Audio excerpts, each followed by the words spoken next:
Енді кітапты қалай оқу тәсілдеріңіз туралы айттыңыз ғой. Ә, Мысалы біздің жалпы сөз өнеріне құштарлығымыздың артуына Төлеужан Смайыловтың ерекше әсер еткені бар. Төлеужан Смайыловты өзіміздің енді топырақтан шыққан ақын болғаннан кейін де өлеңдерін жаттап өстік.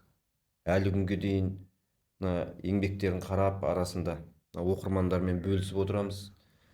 Сіз енді Төлеужан Смайыловты көзіңіз көрді бала кезде. Көрген алғашқы ақын, үлкен қаламгердің бірі сол кісі ғой енді. Сол Төлеужан Смайыловты неше жасыңызда көрдіңіз? Алғашқы сол кісімен ұшырасқан кезіңіз сіздің жүрегіңізде қалай сақталды? Сол туралы айтсақ енді. Енді Төлеужан Мұхамеджанұлы Смайылов бұл қазақ өлеңінде 50-ші жылдардың бас кезінде келген толқындардың біреуі екен ғой. Әдебиет тарихында бәрінде солай жазылды. Төлеужан Мұхамеджанұлы Смайыловты мен 1965 жылы, ол кезде мен енді 7-ге толатын кезім, 7-ге толған жоқпын, сол жайлауда, Жамбасбұлақ деген жайлауда қасында бір шақырым жерде, 2 шақырым бола ма, қырман болатын егіннің. Сол жерде әлгі бер жағында жаңағы Жамбасбұлақта менің әкем жайлауда қой бағатын. Сонда ойбай қонақтар келе жатыр деді. Бұл кім дедім, үлкен кісі бар екен, бір шешесі Қадиша деген. Содан кейін әнесі Серік бар екен, жаңағы Төлеужан ақынның өзі. Төлеужан ақын ашаңдау келген, сарғыш жүзді. Сол кезде енді Төлеужан енді бұл кезде 33 жаста ғой мөлшері, сол қазір қарап отырсам. Сонда үлкен есейіп кеткен адам сияқты менің көзіме көрінді. Дөкең гүрілдеп сөйлейді екен. Жайлауда күтті. Ол кезде біздің әкеміз әлгі бие байлайды, мал бағып жүрсе де өзі. Сондан күтті, шешем бар. Енді сонда көрдік. Сонда бір ол кезде біз мұндай ақында нені бірінші көруім мен Төлеужанды. Гүрілдеп бір өлең оқып отырды. Бір үлкен газеттің әлгі несі жатты алдында, кейде үстелді, онда жер үстел дейді ғой, әлгі дөңгелек үстелді. Тоқпақтап қояды әлгілерді. Бір саяси өлеңдерді оқып отырды. Шыны керек енді оған менің өремде миымда жеткен жоқ ол кездерде. Содан кейін анау маңайдағы қыста неге жайлаудағы көршілерге кейде менің әкем әлгі кісіні былай қасына еріп апарып таста деп жүрді. Онда несі аралық жақын болатын еді. Жайлаулар ол кезде тығыз отырады, 2 шақырым, 3 шақырымнан аспайды. Жаяу жүретінбіз.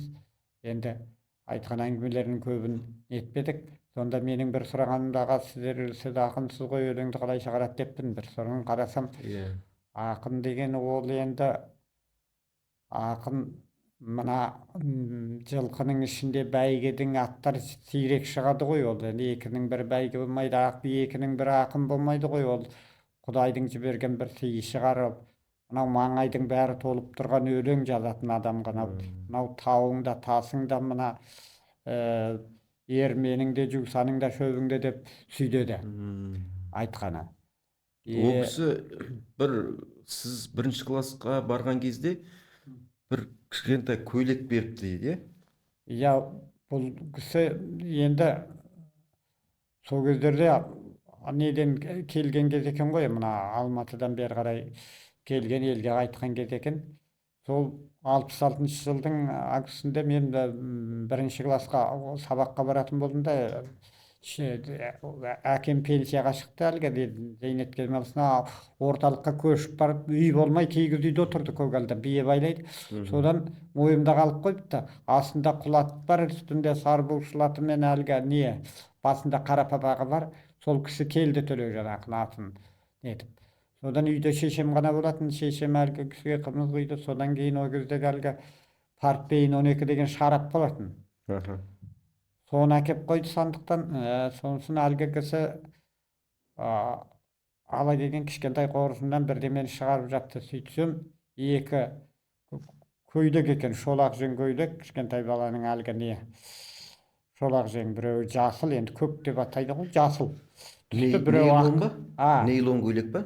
жоқ, кәдімгі жібек. Мына шыт қой енді, Иә. шыт. Соны анау не бұрымдап әкелгені ғой, енді менің тағдырымды бермесін, немді берсін, талантымды берсін деген сияқты бата сөздерін айтып отырды. Менің шешемді көпшіл адам болатын, шешем оны жақсы көретінде аты Бейкен шешемнің. Оны Бейженге деп атап кетті өмір бақи. Солай болды. Сонда көрдім. Енді одан кейін ауылда анда-санда келіп кетіп жүретін. Енді ауылда құрдастарының ішінден Орынғали Орынкеш деген болды шофер. Одан кейін Мәдеш деген сатушы болды. Енді сатушы деген енді о кезде ана орталықта бәрі көп соған келеді ғой енді. Әлгі қант, шай, азық-түлік деген сияқты, арақ, шарап, темекі деген сияқты соған. Соған шығарған бір өлеңдері болатын. Енді әлгі кейіннен 84 жылы шыққан Сырымды айтам деген кітапта біраз Медеуов Сәрсекеевтің әлгі құрастыруымен шықты ғой ол.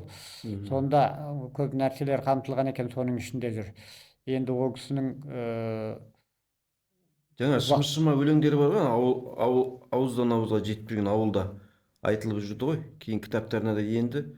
Сол бір екі мысал келтірсеңіз сол өлеңдерінен. Оның ішінде де енді әртүрлі жаңалау Мәдеш деген айттым ғой, сатушы болған деп атты. Кейде түнде енді оларда шаршайды, терезесін есікті ашпай ма, сол кездерде өлең оқиды екен мынау енді. Ол енді жай экспромт шығарылған нәрселер ғой енді. Кейбіреулерін неге кіргізіп кеткен, кейбіреулері елдің аузынан көшіп жүреді сол бірден бірге. Сонда айтыпты әлгі Мәдеш дегенге, сен жанайсың деп ана ұруы ғой енді.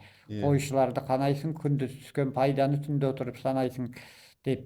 Содан кейін Қазима дейді ана жаңа кісінің бәйбішесі әйелі. Қазима сәнді келіншек көңіл ашар, кезі жоқ есеп шоттан қолы босар.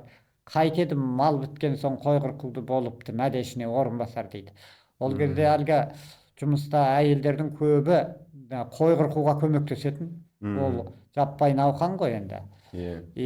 Одан кейін мына тағы да бір адамға шығарған екен. Тәслима күйеуің бар тасбақадай, жалпайып жаңа түскен жападай, көзімді қызықтырып келген сайын өзіңде ойнақтайсың жас ботадай дейді. Бұл кісіні көрдім мен. Өйткені біз интернатта оқыдық ол кезде, арғы Сапқолдағы. Сонда 7-ші, 5-ші, 6-ші, 7-ші класс оқып жүрген кездерде ғой. Сонда аспаз болды. Сонда сол кісіні көрдім сондай. Одан кейін Бегайдар Қалиев деген болды. Руы тарақты мына атақты әнші Әміре Қашаубаевтың несі. Сол ұрыдан енді соған жақына соның бертінгі. Бұл кісі енді Төлеужаннан 5-6 жас кіші болу керек, 3-4 жас. 3-4 емес, айтпақшы 2 жас. Сонда соған риза болып отырады екен, ақ көңіл жігіт болғаннан кейін. Ол өйткені анау ол кезде мал әлгі ылсыпы деген болды. Санитарлық пункт дейді әлгі айналма, ақсақ, тоқсақ, ауру малдарды жеке күтімді болады ғой қыстақта.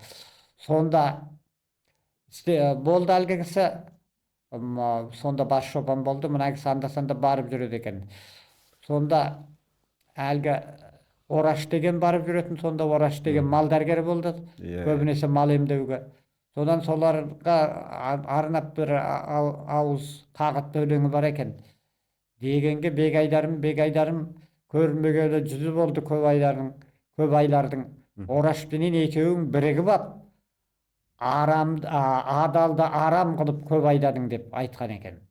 Бұның айтып отырған себебі мана мал дәрігері акті жасайды ғой енді. Сау мал айналма болып кетуі мүмкін. Басқадай бір ауру болып кетуі мүмкін. Жаңағы кейде малдың орнын жабу үшін оны арам қылып жіберетін ба, сондайлары бар ғой. Ана жаңа ақынның айтып отырғаны сол екен.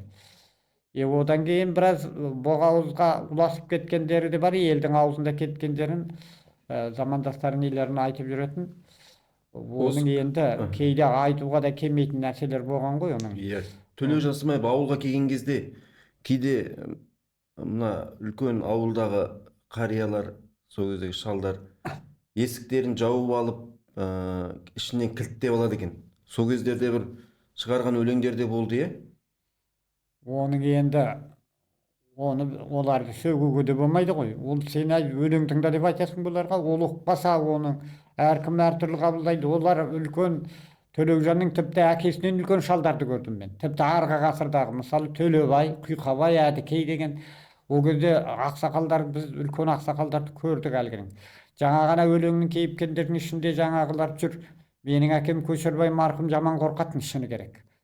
Өзі анау ол кезде малшылар, қойшылар анда-санда арағын ішіп жүрді ғой енді. Ол кеңес заманындағы московский особый водка дейді, сонысын әлгі жаңағы портвейн сияқты деген сияқтылар ең алғашқы сол кезде сондай маркілер болды.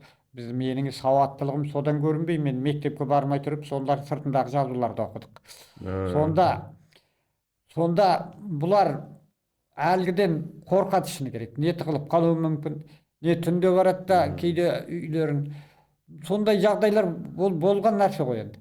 Анау орталықтағы... Жанын түсінбеген ғой сонда осы.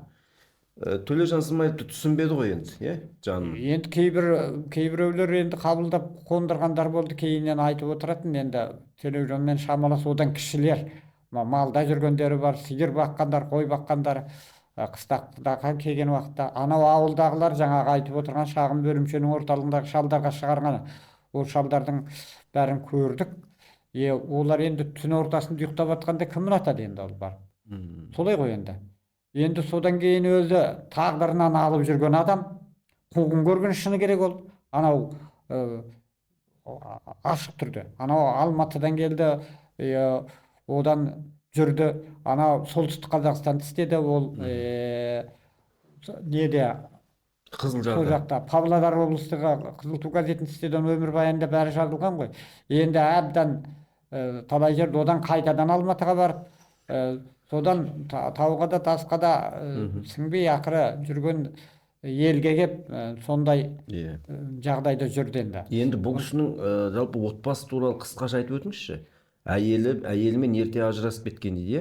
Бұл кісінің әйелінде қызында көрдім мен, бірнеше рет көрдім бұның. Кейіннен көрдік оны бертінде, олар үлкен кезінде. Мына бұл кісінің өмірбаянында бәрінде жазған ғой, Әділхан Нұршайықовтың әлгі ақын трагедиясы дейді, Америка трагедиясы деген естеліктері шықты. Сонда мына Павлодар облыстық Қызыл ту газетінде Әділхан редактор болып жүргенде ақын Әбдікәрім Ахметов екеуі сонда қызмет жасайды. Сол кезде Төлеужан сонда үйленеді. Төлеужан сонда үйленеді. Үйленбестен бұрын мына бір нәрсе есімде қалды. Сонда анау Әділханның естелігінде жүр, кім Әбдікәрім үйленгенде Әбдікәрімнің әйелі орыс қой деймін, Таня, Тамара болу керек. Соныған үйленгенде мына Төлеужан күйеу жолдас болып, бұлар біраз дүрілдеткен болу керек. Ана кім бір жаққа командировкаға кетіп қап, редактор жаңағы Әділхан келіп сұрайды ғой, мұнда әлгі секретарша хатшы әйелден. Мыналардың бәрі қайда кеткен деп, ойбай Әбдікәрім үйленіп жатыр, Төлеужан қайда? Ол да сол жақта жүр дейді. Ал Төлеужан да сонда үйленеді. Анау медик қой деймін, медсестра ғой. Әйелінің есімі кім? Әйелі, медучилищеде қой, әйелі Раушан, аты Раушан, қазір фамилиясын ұмытып отырмын. Соған үйленеді. Бұны Әділхан Нұршайықов бәрін әлгі сонда ол кездегі той қазіргідей әлгі неменен азан-қазан болып дарақыландық, бұндай не жоқ, аршылып шашылып төгілген деген шағын неде өткізіпті. Әрқайсы түгел біріккен аппараты жаңағы редакцияның бар, сондағылардың түгел. Содан кейін Әділхан Нұршайықов өзі жоғарғы неден қосқан екен, енді ол басшы редактор адам, соны жазып естеліктерінде. Енді мына кейіннен байқап отырсам, жаңа кім, бұл Қарағанды жақтікі ғой деймін, мына кім, әйелі бұның. Өйткені менің анау қызының аузынан естігенім, кім нағашымыз деп отырды. Қарағандыда политехникалық университетте ректор болды, социалистік еңбек ері, мынау Сәтбаевтың шәкірттерінің бірі академик Әбілқас Сағынып деген кісі. Ана жаңағы Раушан сол кісінің немере қарындасы болса керек, қарындасы деді.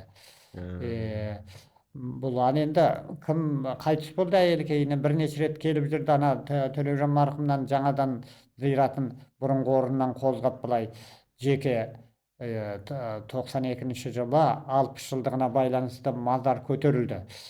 Сонда келді жаңа қызы 58 жылғы енді кім деген аты Шолпан деген Алматыда тұрады деді. Мұқағалидың да Шолпан деген қызы бар ғой. Сонда екеуі бір уақытта туған секілді, иә?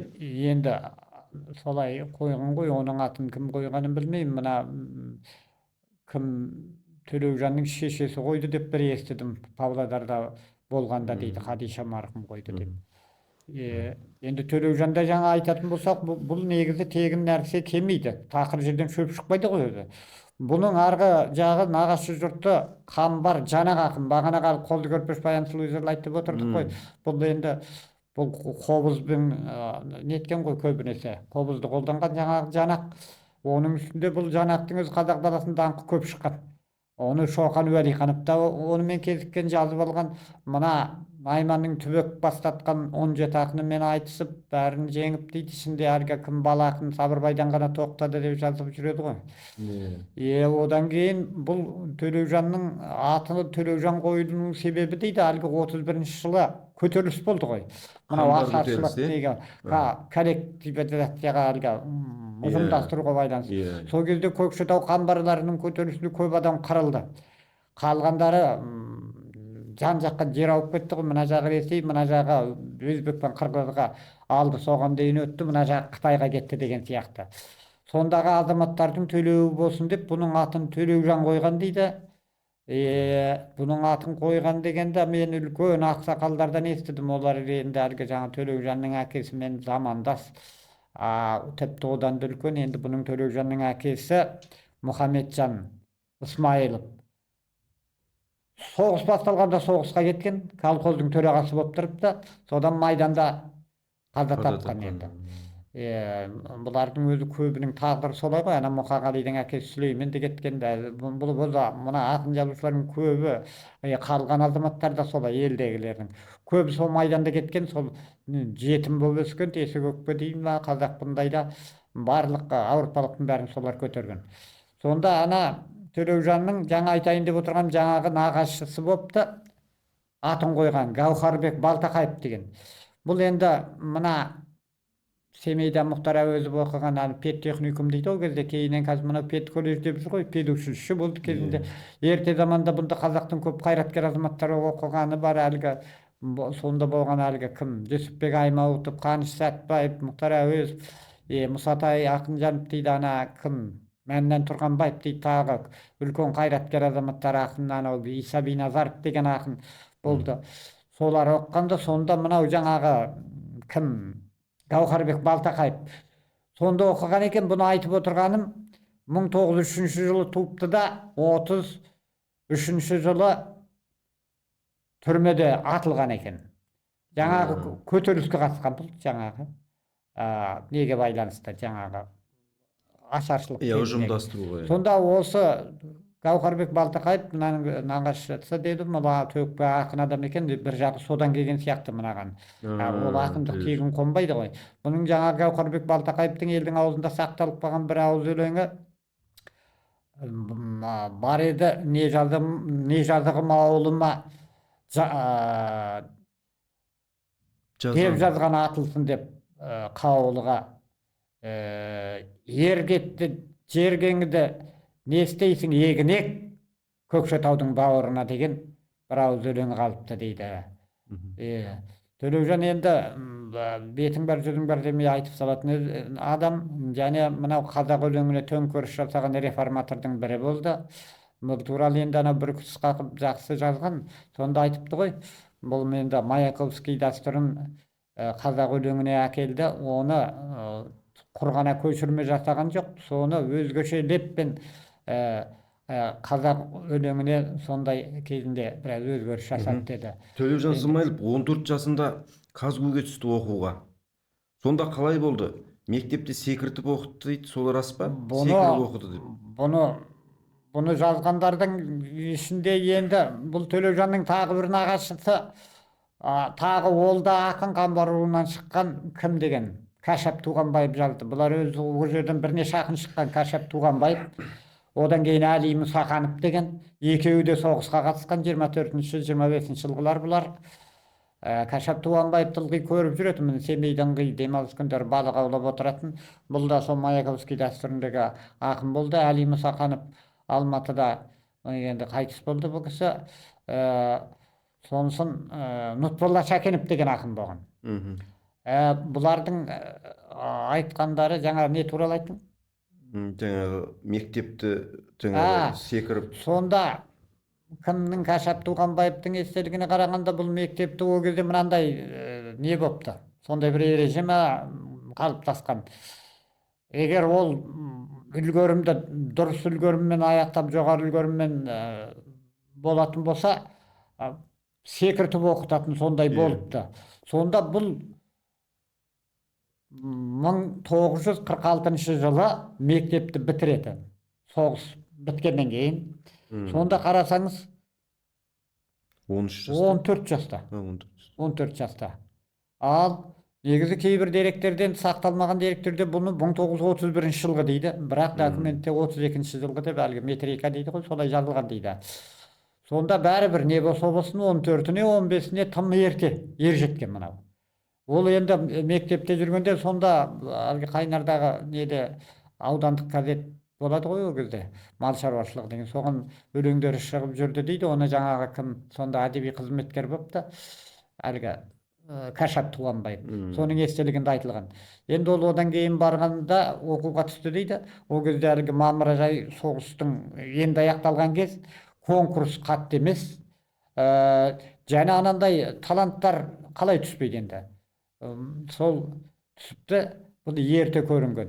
Және бұл 1949 жылы, 48-49 жылдар уже әдеби неге қызметпен айналыса бастаған. Өйткені әлгі газеттерде, журналдарда тағы мына радио саласында мекен мамандар жетіспейтін болса керек. Сонысын бұлар әрі студент, әрі жаңағыдай тілші, редакцияда қызмет істеген. Бұл жалғыз Төлеужан емес, бірнеше дарындар солай болған екен. Енді ол адан әрі қарай өмір жолы белгілі ғой, үлкен аз уақыттың ішінде талай істер тындырып, одан кейін денсаулығына да байланысты, тағы да мына тауқыметті тағдыр кешті енді оны. О туралы енді ана қысқада болса кімдер жазып кетті оны, мен бір кістегендер. Майданнан оралған ана кім? Тахау яқтанып. Содан кейін анау кім өзінен 2-3 жас кіші Төлеужаннан Тұманбай Молдағалиев. Енді бұл туралы естелікті талай адамдар жазды. Рамазан Тоқтаров, одан кейін Түркістан легионында болды дейтін анау кім? Кім? Абдулин, Хамза Абдулин ғой деймін, Хамза ғой деймін. Сол кісі өзі талай адамдар көргендердің көбі айтыпты. Енді Төлеужан Смайылов сол құрт ауруынан өмірден озып кетті ғой. Сол кезде ауылға келген кезде соңғы рет көріпсіз, сонда су тасыдым дейсіз. Ол енді бұл менің анық есімде қалған нәрсе, бұл 1972 жылдың көктемінде, мынау көктемнің кезінде адамның құрт ауруы қозады дейді ғой негізі, мына бір туберкулез дейді ғой, сонда енді. Сонда әрең демалып отыратын далада бір ұзын барақ, сонда өзі 10 шақты семья тұрды сол бертінге дейін. Ол кезде де халықтың тұрмысы енді түзеліп келе жатқан кез ғой. Сонда біз көрші тұрдық, мына 2 барақ болды. Соның ана күншығыс жағында бұл кісі далаға кейде демалып отыратын. Содан кейін июль айының басында ғой деймін. Семей қаласында әлгі туб диспансерге кетті. Сол жаққа қаралыпты. Ол кезде мынау кім сонда бас дәрігер болды ғой деймін, Мырзекен Құсымжанов деген. Ол кісі енді үлкен Алматыда әлгі министрдің орынбасары болды, әлеуметтік қорғаудың әлі медицина саласында орталық комитетте сектор меңгерушісі болды да, Төлеужанмен әрі құрдас, әрі туыс, сол кісі орналастырған дейді. Сонда сол больницада жаңағы емханада емделді де, сонда қайтыс болды. Енді сонда да жатқанда ақырғы аманат сияқты бір соңғы дәптер деп Медеу атын қойған ғой деймін, Медеу ағамыз. Сонда біраз жырларды тудырыпты. Сондағы әлгі неге Мейірбике деп жүр ғой қазір әлі медсестраға тағы арнаған. Саған Сонда әлі саған арнап талай иә. өлең жазармын деп. Ана бұнда енді тақырып қойылмаған негізінде, енді ол тақырып қалай қоя, былай жайтып жаза берген ғой, сан тақырыптың өзі көбін кейінгі мынау шығарушылар қояды ғой көбінесе. Сонда анаған Тұрсынай деген ғой деймін, анау медсестраға арнаған бір өлеңі жүр. Бал тамақты бал қылықты базарлым, саған арнап талай жырды жазармын, әкеткенше өмірден сұм ажалым деген сияқты нелерін нетіпті. Содан кейін ана нені тапсырып кеткенмін ғой деймін, сондан айтыпты, мына дәптерді мен өлгеннен кейін ана кімге хабарлаңдар, Боранбай Мауқаев дегенге, сол келеді дейді. Боранбай Мауқаев ол кісі ұзақ жылдар енді неде істеді. Семей облыстық Семей таңы газетінде ауыл шаруашылық бөлім меңгерушісі болып істеді. Сол газетте журналист, байырғы журналист. Сол кісі келіп алыпты, әлгіні алғаннан кейін кімге? Медеу Сәрсекеев, мына үш облысаралық бөлімшенің жетекшісі сол кісі болған ол кезде. Мына Павлодар, Шығыс Қазақстан, Семей облыстарынан қарайтын әлгі жазушылар одағының бөлімшесін. Сол кісіге беріпті. Ол кісі енді кейіннен 84 жылдарда анау 84 жыл шықты ғой деймін, сырымды айтам деген бір көп кітап шықты. Сонда сол өлеңдерді кіргізді. Енді ол Төлеужанның енді жаңа айтып отырғаным 72 жылы август айының 9-ы ма 10 күндері қайтыс болған.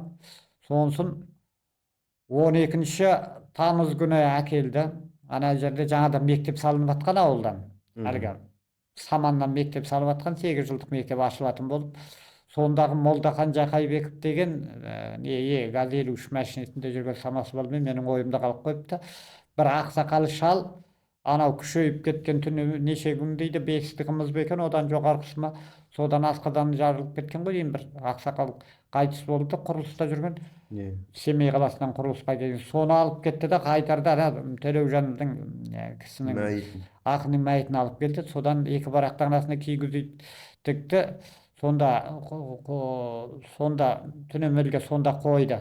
Содан ертеңді менің ойымда қалғаны, сондағы біздің анау апалар, әжелердің кейбіреу айтты маған, сен ана сауап болады, анау жерде тас құдық болатын ауылдың ортасында.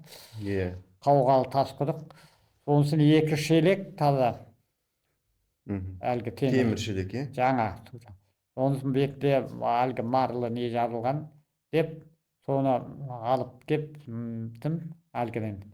Содан соңғы сапарға сол күні жөнелтіп салды. Енді халық ол кезде бәленбайдай жиналған жоқ енді. Ағайын туыс бар, алыстан келген нелері болды, мына Қайнардан, Абай ауданынан келген болды. Сондағы адамдардың ішінде менің ойымда қалғаны, кейіннен жаңағы Боранбай Мауқаев келді Семей таңынан. Сонысын қаладан үлкен ақсақалдар келді, тағы туыстар келді, маңайындағы Қайнар ауылынан келді, Қарауылдан келгендері болды.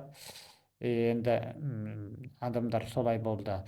Содан кейін әлгі бірер ай өткеннен кейін тар өте кішкентай ғана торлы шарбақ ограждение дейді ғой, сол орнатты. Сосын қасында немене қаңылтырдан немене бір белгі қойды да, аты жөні жазылған сызылып.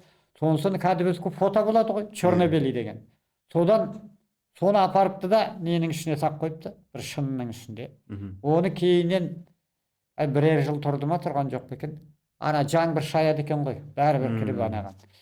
Ана нелердің бәрі шіріп кетті. Одан кейін арада тура 20 жыл өткеннен кейін 1992 жылдың июнь айында қазып алынды әлгі. Қайтадан, Қазып алынғанда өзінің құрдастары Құйқабаев Камона деген, жаңа Ауханов Орынғали деген қойшы болатын. Ол кісі пенсияға шыққандар солар қазды ма мәйітті? Солар алды, түгендеп, оны кәдімгідей ағаш үлкен табытқа салды да түгендеп. Сонда мен бірінші рет көрдім әлгілерді, анандай нәрсені. Сонда адамның сүйегін етіп сарғайып кетеді екен де, кәдімгідей былай қалайды екен.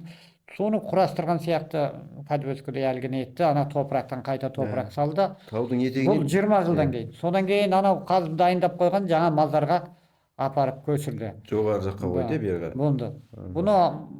Бұндай нәрсені енді Біреулер айтады, ол жөн емес, қайдан топырақ солай дейді, бірақ енді сауап дейді ғой біреулер. Енді Міржақып атамыздікінде анау неден әкелді ғой, енді ол дұрыс туған жерде деп жерленді. Одан кейін бұндай жағдай 61-ші жылы тағы болған бұл. Өйткені ол тарихтан белгілі ғой. Мынау Шәкәрімнің баласы Ахат Құдайбердиев 84 жасқа келіп 84 жыл қайтыс болды, көрдік ол Семейде.